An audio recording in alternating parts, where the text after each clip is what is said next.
Chapter 9. The Basement. Daniel rubbed his sore shoulder and strained to see through the gloom of the basement. He could hear Fate fumbling against the wall. There's got to be a light switch here somewhere.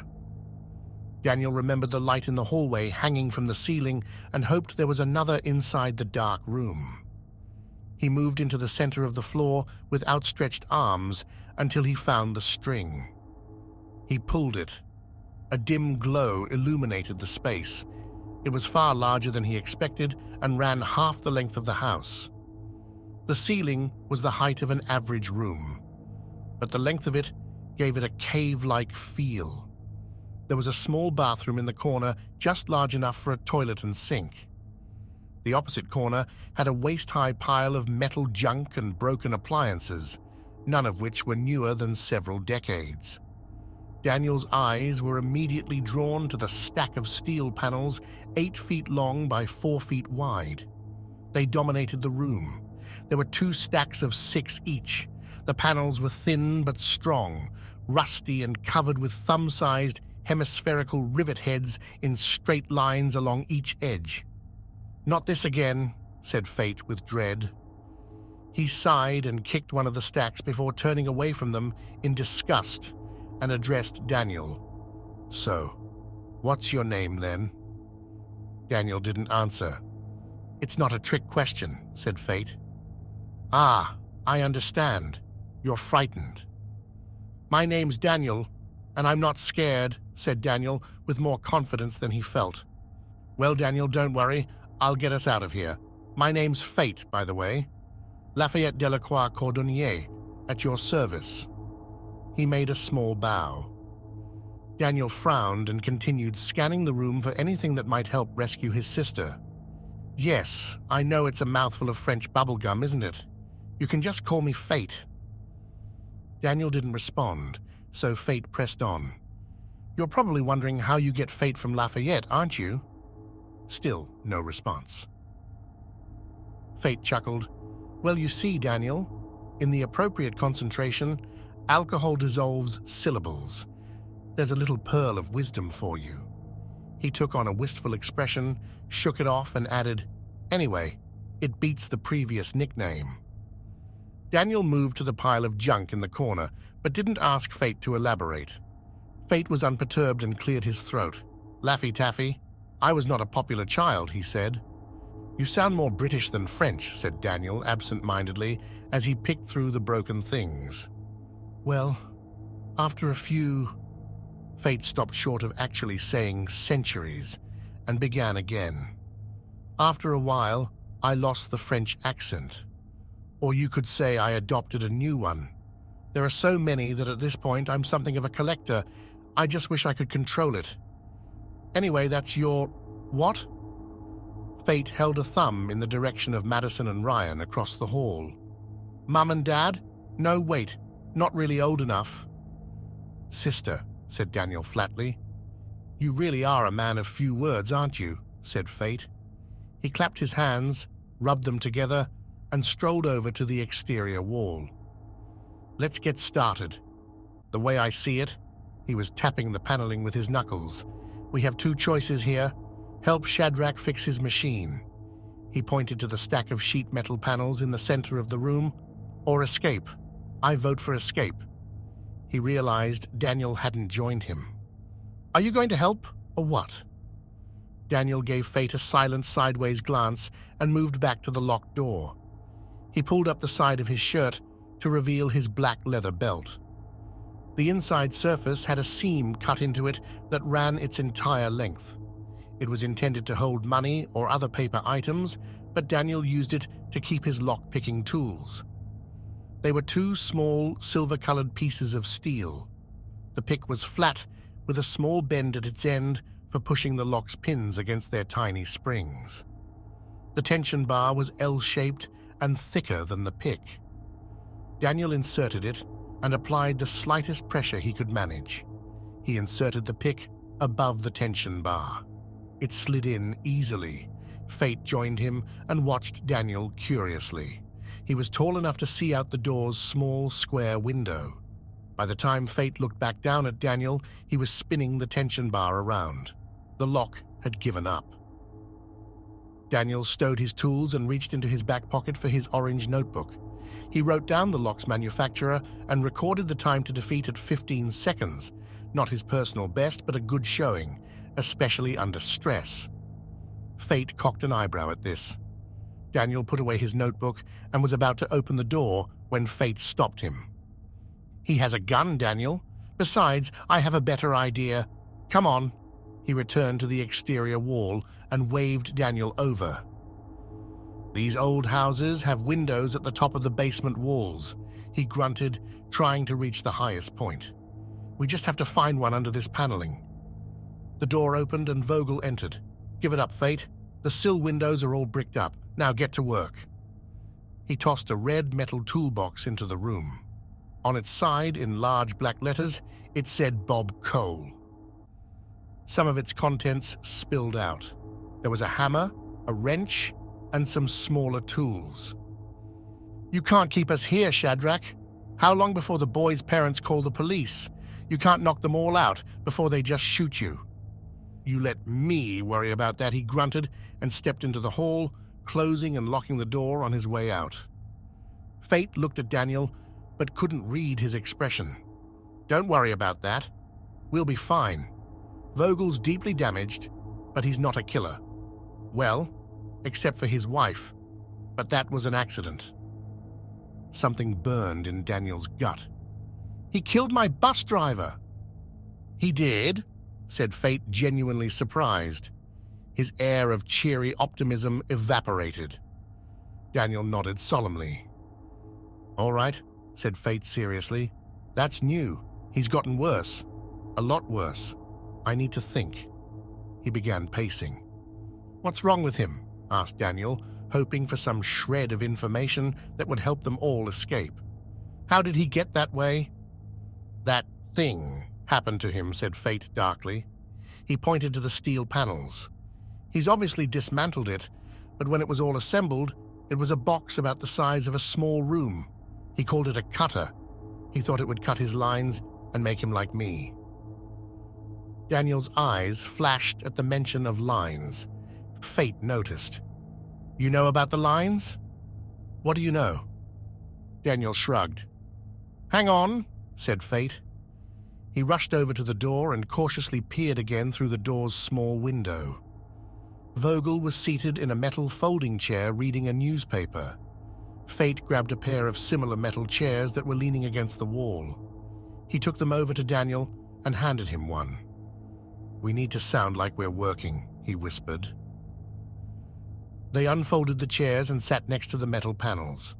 Fate banged a hammer on one of them absent-mindedly and leaned in to whisper again. "What do you know? Tell me everything."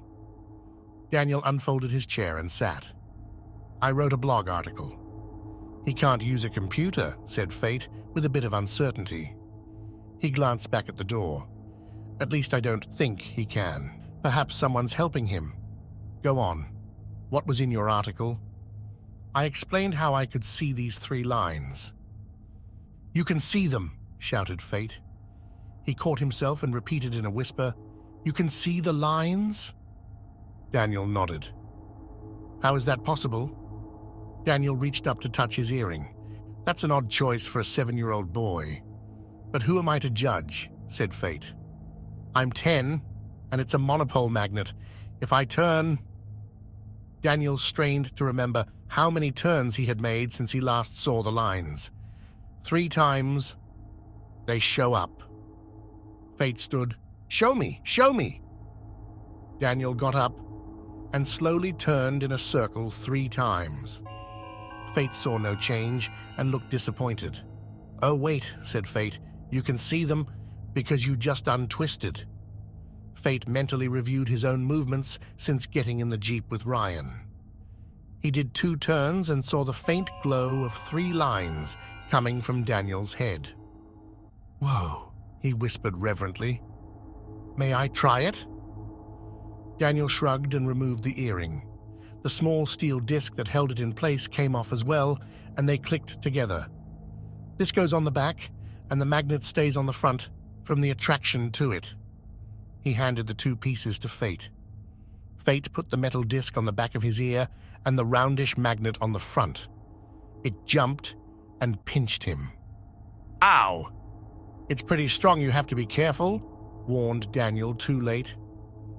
Do you see them? Asked Fate eagerly. Yeah, same as me, said Daniel, studying the 3 vibrating white lines emanating from Fate's head. Fate looked around the room for a mirror. He dashed to the bathroom but came out disappointed. No mirror. He slumped in his chair. I have this. Daniel held out a phone with a dark display. You have a phone, Fate exclaimed, but realized it was broken. Vogel touched it. Daniel nodded.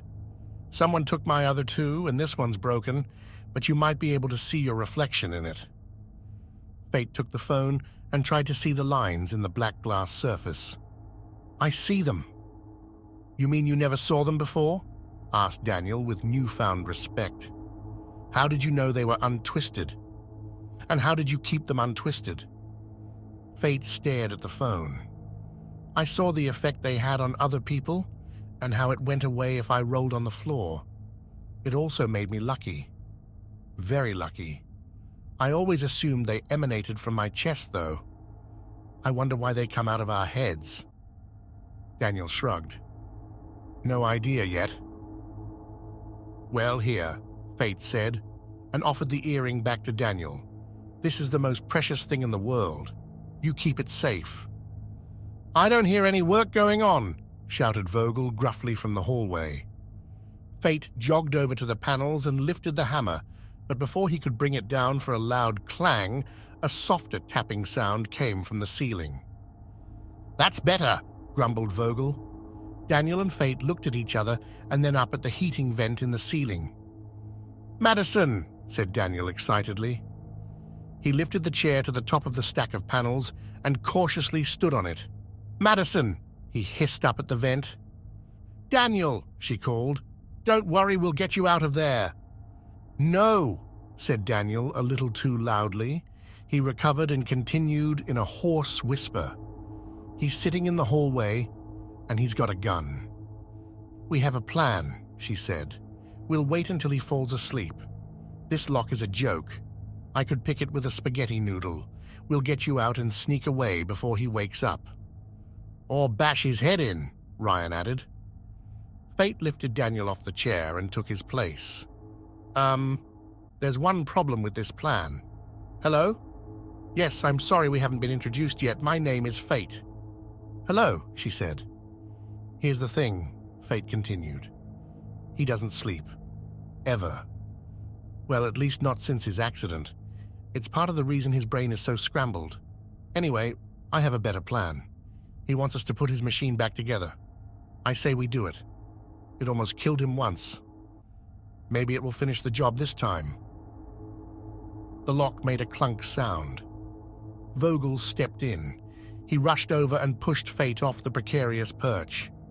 Fate fell hard. Enough talk, demanded Vogel.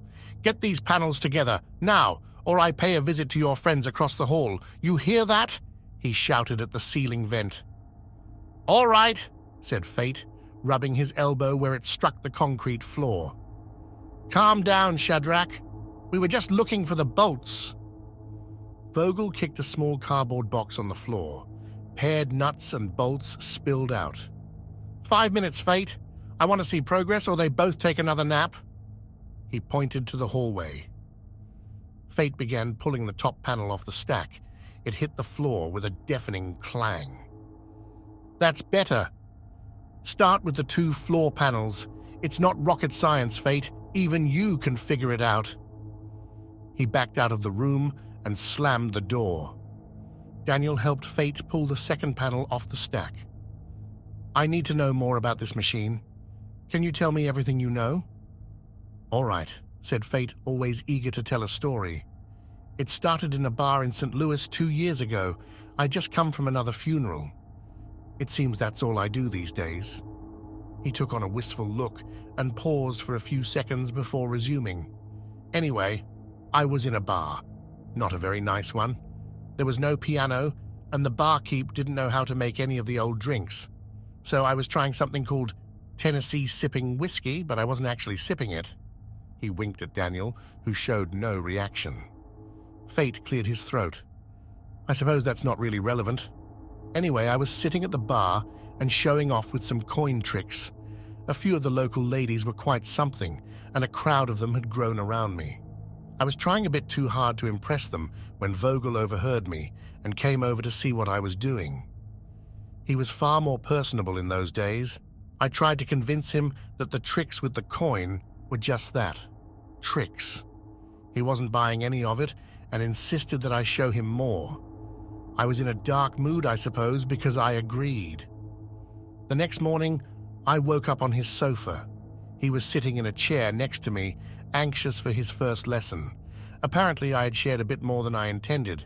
He knew about the lines, the twisting, the luck, even my previous failed attempts to untwist someone else's lines. I agreed to try one more time. You can't imagine how tedious it is to undo a lifetime of turning and rolling. And without ever seeing the lines, we just had to guess and flip a coin a few times to see if it was still random. You see, Daniel, randomness is a tricky thing to measure. You can toss a coin and get heads 5 or 6 times in a row, and that might be nothing unusual. Anyway, Shadrach had no patience for such subtlety, and we were getting nowhere. He had shared what he knew with his wife Carmine. A lovely thing she was, and smart too. She came up with the idea of cutting the lines. This thing is the result. It's basically a big metal box. You bolt these panels together at the edges. He looked up. It'll probably reach the ceiling when we're done. One of the walls has a hatch. He looked at the closest stack. Yes, that's it at the bottom. All metal, of course. That has some importance. No windows or other openings, so if you shut the hatch, eventually you'll suffocate. What makes it special? Asked Daniel, almost demanding an answer and refusing to believe it could be that simple. It must be more than just a room with steel walls and ceiling. Oh wait, it's not just steel. Carmine told me. What did she say it was? He snapped his fingers. Right. She called it Fenny. Does that mean anything to you? She said it was a meteorite alloy. I think I know what she meant, said Daniel. It's spelled F-E-N-I. The Fe is iron, and the Ni is nickel, but it couldn't be made of meteorites, said Daniel doubtfully. They're too rare. And besides, this is very thin. It would break if it was just cast iron and nickel. It must be steel. Daniel ran his fingers over the dark grey nickel and rusty pink iron pattern of the top panel. She must have just added nickel to the steel in the same ratio as metallic meteors. But why? Dunno, said Fate with a sigh. Anyway, there's another part that attaches to the outside. That's probably the important bit. He looked around the room. There, on that table, the sparky thing. It broke when he turned it on and, got the way he is. Daniel stood and approached the rickety card table. He examined the jumble of wires and crushed silver ball. It's a Van de Graaff generator. The ball is smashed and the coils are all burned. Well, whatever it is, he'll want me to fix it too. I guess that's what the junk pile in the corner is for. Fate finished attaching the last bolt and stood. The floor's done, Shadrach, he shouted. Vogel's face appeared in the small window. He grunted and disappeared again. Fate grinned. It's always rewarding to get the approval of your employer, isn't it, Daniel? Daniel was too engrossed in the broken generator to reply. You think you can fix it? Asked Fate as he pulled a wall panel from the second stack. It goes inside? With the hatch closed? Asked Daniel, wondering how he could power it. No, it goes on the outside. At least it did last time, but that didn't work out so well. I guess it doesn't matter. It'll need to be battery-powered anyway. We don't have an extension cord. Daniel went to the junk pile and began picking through it. All right then, that's your project. I think I can get the lower panels together by myself, but I'll need you to hold them while I get the first bolt in." Daniel pulled himself away from the treasure trove of broken machines. As soon as Fate got the first bolt threaded, he let go of the panel and ran back to the junk pile. The 4 lower panels were identical and easily installed to the 2 floor pieces. The upper wall sections required more of Daniel's help, but in between interruptions, Daniel managed to get a cordless drill connected to the generator. A small spark jumped from the dented silver ball when he tested it. The upper half of the last panel had the small hatch, complete with frame and latch. It was much heavier, but the 2 of them managed to get it bolted on. All that remained was the roof.